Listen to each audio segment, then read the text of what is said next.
Hi hello friends, welcome back to MS4 vlogs. ఈరోజు మన vlog వచ్చేసి ఆలంపూర్ జోగులాంబ శక్తిపీఠంకు సంబంధించినటువంటి వ్లాగ్. ఈ వ్లాగ్లో మనమైతే అమ్మవారి శక్తిపీఠం యొక్క విశిష్టతను మరియు ఇక్కడ ఈ ప్లేస్ని అయితే మీకు మొత్తం చూపించడం జరుగుతుంది. ఏ విధంగా దర్శించుకోవాలి, ఎక్కడి నుంచి వెళ్ళాలి అనేటువంటిది తెలియజేయడం జరుగుతుంది. కావున మీరంతా ఈ వీడియోని పూర్తిగా ఎండ్ వరకు చూసి వీడియోని లైక్ చేసి షేర్ చేస్తారని కోరుకుంటున్నాను. Thank you friends. భారతదేశంలోనైతే 18 శక్తిపీఠాలు ఉన్నాయి. అందులో 5వ శక్తిపీఠంగా పరిగణించబడుతున్నటువంటి ఆలంపూర్ జోగులాంబ టెంపుల్లో ఉన్నటువంటి అమ్మవారు 5వ శక్తిపీఠం అని చెప్పుకోవచ్చు. అయితే ఇక్కడ ఈ అమ్మవారి టెంపుల్లో మనకు బాలబ్రహ్మేశ్వర స్వామి మరియు జోగులాంబ అమ్మవారు అయితే కొలువు తీరారు. ఈ ఆలయంలోనైతే మనకు మొత్తానికి నవబ్రహ్మ దేవాలయాలు అయితే ఈ చుట్టూ పరిసరాల్లోనైతే ఉంటాయి. ఈ ఆలంపూరు జోగులాంబ అమ్మవారి టెంపుల్ అయితే తుంగభద్ర నది ఒడ్డు తీరానైతే ఈ టెంపుల్ అయితే నిర్మించబడి ఉంది. ఈ ఆలంపూర్ జోగులాంబ ప్రాంతాన్ని అయితే చాలామంది రాజవంశస్థులు అయితే పరిపాలించారు. కాలక్రమేణా 7వ శతాబ్దంలో బాదామి చాళుక్యులు ఇక్కడ పరిపాలన సాగించేటప్పుడు ఈ అమ్మవారి ఆలయాన్ని అయితే నిర్మించారని ఇక్కడ ఉన్నటువంటి శిలాశాసనాల ద్వారానైతే మనకు తెలుస్తున్నది. ఇక్కడికి మనం ఎలా చేరుకోవాలి అంటే హైదరాబాద్ నుంచి అయితే మనకు ప్రతి అరగంటకు ఒక బస్సు అయితే జూబ్లీ బస్ స్టేషన్ నుంచి వెళ్ళి మరియు MGBS బస్ స్టేషన్ నుంచి అయితే మనకు బస్సులు అయితే అవైలబుల్ ఉంటాయి. అలాగే ట్రైన్స్ కూడా మనకు 4 ట్రైన్లు అయితే అందుబాటులో ఉన్నాయి. ఈ ట్రైన్ల ద్వారా మనం జోగులాంబ మరియు ఆలంపూర్ అనేటువంటి స్టేషన్లో దిగొచ్చు. అలాగే ఇది తెలంగాణ ప్రాంతంలో ఉన్న కానీ ఆంధ్ర ప్రాంతానికి సరిహద్దులో ఉంటుంది. కాబట్టి ఇక్కడికి కర్నూలు ద్వారా అయితే మనం బస్సుల ద్వారా వెళ్తే కర్నూలుకి చేరుకొని కర్నూలు నుంచి వెళ్ళి వేరే బస్సు ద్వారా ఈ ఆలంపూరు క్షేత్రానికి అయితే చేరుకోవచ్చు. ఇక్కడ మనం చేరుకున్న తర్వాత మనకు ఉండడానికైతే రూమ్లు అయితే అవైలబుల్ ఉంటాయి. అంటే ప్రైవేటు వ్యక్తులు తమ ఇళ్లలో అయితే మనకు ఈ రూమ్లను అవైలబుల్ ఉంచి కిరాయిలకైతే ఇస్తుంటారు.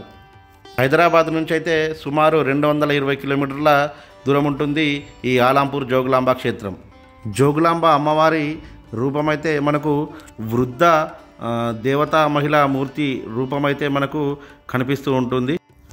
అమ్మవారి వెంట్రుకల పైన తేలు, బల్లి, గబ్బిలము ఇలా ఇవైతే మనకు దర్శనమిస్తాయి. అమ్మవారు శవాలపై కూర్చొని అంటే శవాల యొక్క మన కపాలాలపైన కూర్చొని మనకు భక్తులకు దర్శనం ఇస్తుంటుంది. అమ్మవారి నాలుకను బయటకు తెరిచి ఇట్లా ఉగ్ర రూపంతో చూస్తున్నటువంటి అమ్మవారిగా మనకు అమ్మవారు అయితే దర్శనమిస్తారు. ఇక్కడ ఈ అమ్మవారిని అయితే మనం దర్శించుకుంటే మన యొక్క దరిద్ర బాధలు మరియు పీడలు అన్నీ తొలగిపోయి సుఖశాంతులతో ఉంటారని చెప్పేసి మనకైతే పురాణాల ద్వారానైతే అమ్మవారి విశిష్టతనైతే తెలుస్తుంది. విజయదశమి నవరాత్రి ఉత్సవాలలో మాత్రం ఇక్కడ అమ్మవారి పూజలైతే ప్రత్యేకంగా అంగరంగ వైభవంగా నిర్వహిస్తారు. అలాంటి సమయాల్లో అమ్మవారిని దర్శించుకుంటే మనకు మరింత శ్రేష్టమని చెప్పేసి చెబుతున్నారు.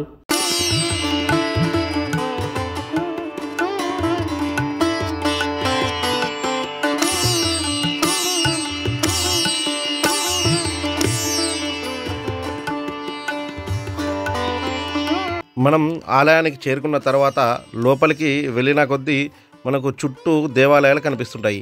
ఈ దేవాలయాలనే నవబ్రహ్మ దేవాలయాలు అయితే కొలువై ఉంటాయి.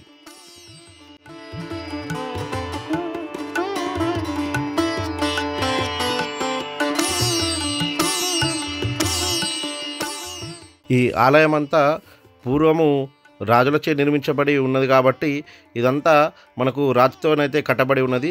ఎటు చూసినా రాతితో కట్టినటువంటి మండపాలు మనకు దర్శనమిస్తూ ఉంటాయి.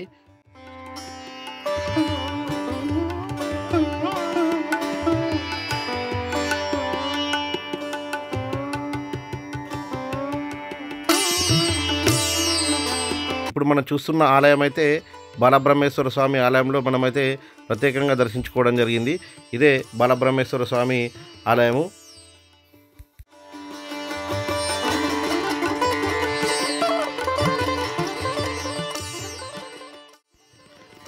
బాలబ్రహ్మేశ్వర స్వామి ఆలయాన్ని దర్శించుకొని కొద్దిగా ముందుకు వెళ్తే జోగులాంబ అమ్మవారి ప్రధాన ఆలయం అయితే మనకు దర్శనమిస్తూ ఉంటుంది.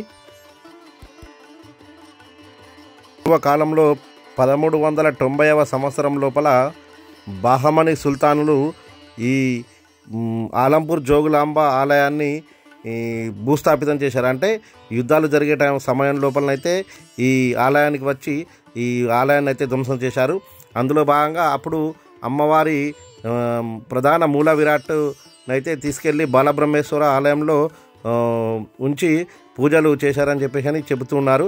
2005 సంవత్సరం లోపల నూతనంగా ఆలయాన్ని పునఃప్రతిష్టాపన చేసి అప్పుడు ఆ అమ్మవారి విగ్రహాన్ని ఈ నూతనంగా నిర్మించినటువంటి ప్రధాన ఆలయంలోనైతే ప్రతిష్ఠించి పూజలు అయితే చేస్తున్నారని చెప్పేసి మనకు తెలుస్తుంది. మనకు కనపడుతున్నటువంటి ఈ ఆలయమే జోగులాంబ అమ్మవారి ప్రధాన ఆలయము.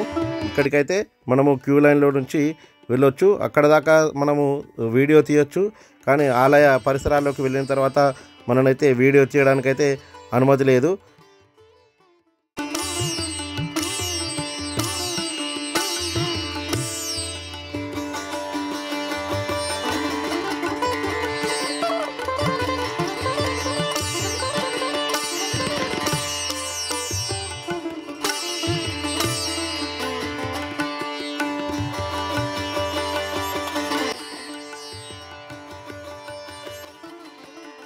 ఇప్పుడు మనం చూస్తున్నదే జోగులాంబ అమ్మవారి ప్రధాన ఆలయము. కొద్దిగా అంటే మనకు కొద్ది దూరంలోనే అమ్మవారి దర్శనం ఇస్తారు. అక్కడ లైటు వెలుతురులో ఉన్నటువంటి ఆలయమే అమ్మవారి ఆలయము.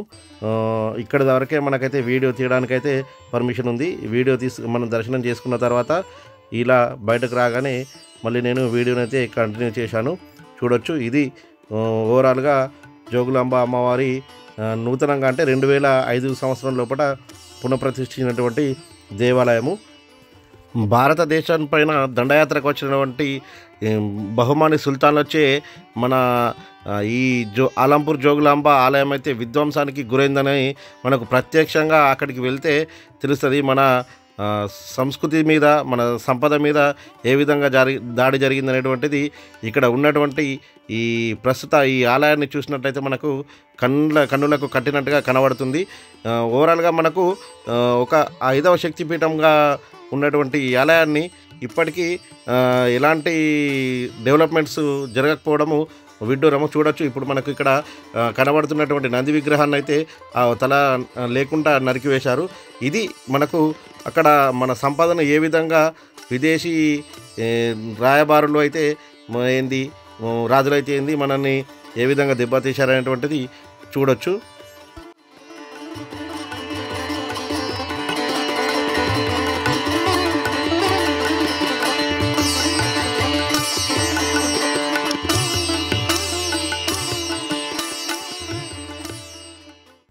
ఈ ఆలయం వద్దనైతే మనకు ప్రతిరోజు అన్నదానం అయితే జరుపుతూ ఉంటారు. ఈ అన్నదానానికి కొద్ది మందికి మాత్రమే, అంటే టోకెన్ల ద్వారా మనకు ఈ అన్నప్రసాదాన్ని అయితే పొందవచ్చు. ఆలంపూర్ జోగులాంబ ఆలయం లోపలైతే మనము ఒక్కరోజు లోపలనైతే ఈ దర్శనాన్ని కంప్లీట్ చేసుకొని వెళ్ళొచ్చు. ఇక్కడ ప్రధానంగా తుంగభద్ర నది వద్ద స్నానం చేసి ఈ ఆలయాన్ని ఒక 5-6 గంటల లోపల విజిట్ చేసి ఇక్కడ నుంచి మనము వేరే ప్లేస్కి వెళ్ళొచ్చు. ప్రతి ఒక్కరూ తమ జీవితంలో ఒక్కసారైనా సరే ఈ ఆలంపూర్ జోగులాంబ ఆలయాన్ని అయితే దర్శించుకోవచ్చు. ఈ వీడియోని పూర్తిగా చూసిన వారందరికీ ప్రత్యేకమైనటువంటి ధన్యవాదాలు. అలాగే మన ఛానల్ని సబ్స్క్రైబ్ చేయని వారైతే సబ్స్క్రైబ్ చేయండి. అలాగే ఈ వీడియోని లైక్ చేయండి, షేర్ చేయండి. Thank you friends.